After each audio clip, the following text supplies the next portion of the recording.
Nananawagan po ako sa lahat ng sumusuporta kay Divine Adili at Rene Baterbonia. Alam natin na isa sa pinakabastos na tao ngayon na tumutulig mismo sa taong namatayan ay si Pepe Alas. Pero itong taong to, ang tinutulig sa at binabastos niya mismo ay si Rene Baterbonia, McDonald's at mga empleyado nito.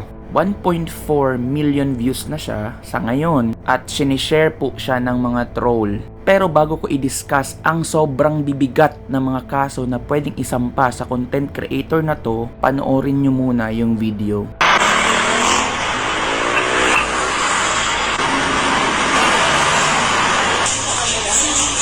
Hello po. Pwedeng ma-inquire po yung baka Rene dito?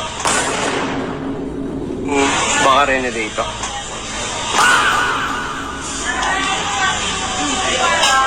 May nagbigay po sa akin sa labas eh.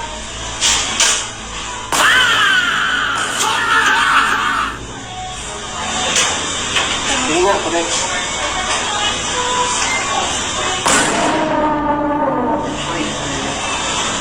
Rene Baterbonia po. Parang female po yun. Hindi po. 67 pesos ata. Legit kaya yan? Baka kasi sir, di kasi kami kasama po dito. Okay po. So di po totoo to? Bali sa mga selected stores lang din po yung mga ganyan. Dun sa labas kuya eh. Oo. Kasi wala rin po kasi kami pinapalabas din po. Rene Baterbonia.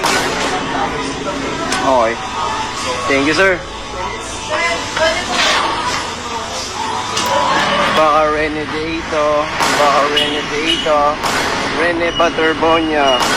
Let's go baby.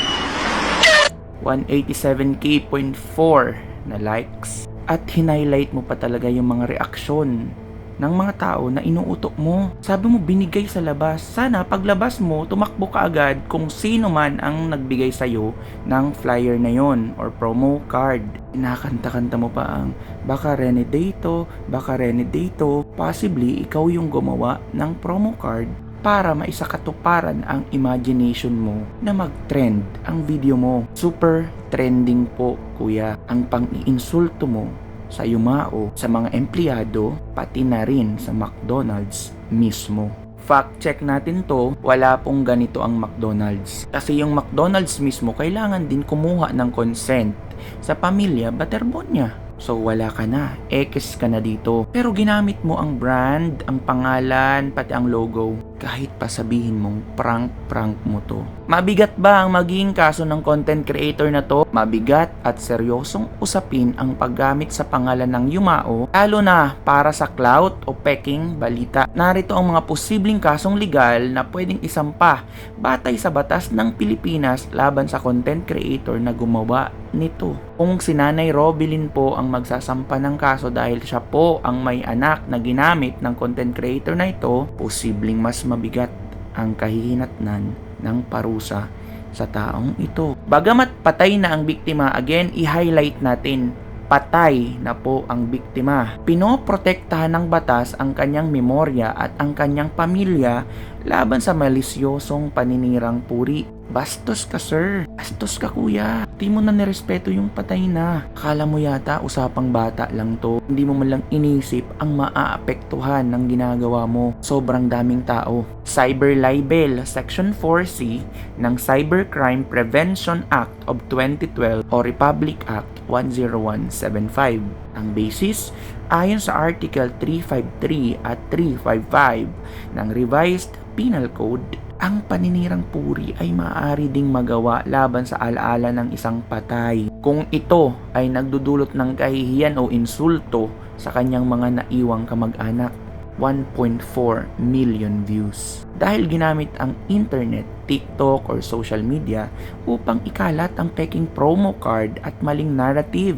Yeah, pasok ito sa cyber libel na may mas mabigat na parusa. Baka Rene dito, baka Rene dito, ready sa presinto, piyansang libo-libo. Pagsasampa naman ng civil damages, Article 26 at Article 2219 ng Civil Code. Ang basis, Ang Article 26 ng Civil Code ay nag-aata sa lahat na irespeto ang dignidad, personalidad at pribadong buhay ng kapwa. Pwedeng humingi ng danyos, moral damages ang pamilya dahil sa matinding emosyonal na pagdurusa or mental anguish at pambabastos sa alaala ng isang atleta na pinarangalan pa ng Senado sa pamamagitan ng Senate Resolution number 472. Meaning may ambag talaga siya. At wala kang karapatang mambastos ng ganun-ganun lang at basta-basta. Eto pa, para sa McDonald's bilang private entity. Malinaw na nilabag ng content creator ang pagmamay-ari at imahe ng kumpanya nang gumawa ito ng peking material. Trademark infringement at unfair competition. Republic Act 8293 o Intellectual Property Code of the Philippines. Basihan, ginamit ng vlogger ang opisyal na logo, golden arches, pangalan at mga sikat na produkto ng McDonald's tulad ng Big Mac at fries nang walang pahintulot.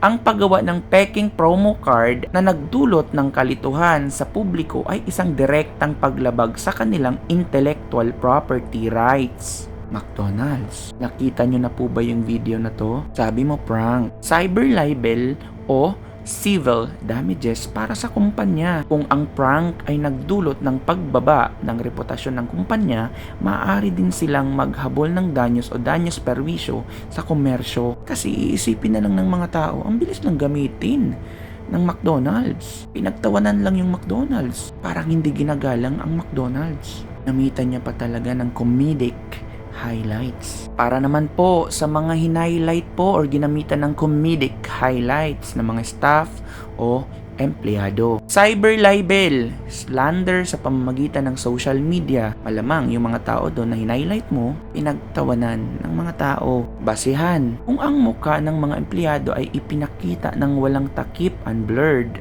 at ginawa silang katawa-tawa, comedic highlights, nagmukhang uto-uto o inilagay sa maling sitwasyon na sumira sa kanilang reputasyon o nagpanganib sa kanilang trabaho, maaari silang mag-isang magsampa ng kasong cyber libel. Siguro kasi sa'yo nakakatawa, pero pinost mo pa publicly.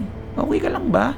Okay lang siya kasi yun nga yung purpose niya. Eto pa, paglabag sa Data Privacy Act of 2012 o Republic Act 10173. Ang pagkuha ng video sa mga pribadong individual habang nagtatrabaho at ang pag-post nito sa social media para pagkakitaan ng walang nakasulat o malinaw na pahintulot or consent mula sa kanila ay isang seryosong paglabag sa kanilang privacy rights. Dagdag ko pa, lalo pa kung yung mga taong pinicturan mo, video mo, nilagyan mo pa ng comedic highlights ay taga-suporta ng mga yumao.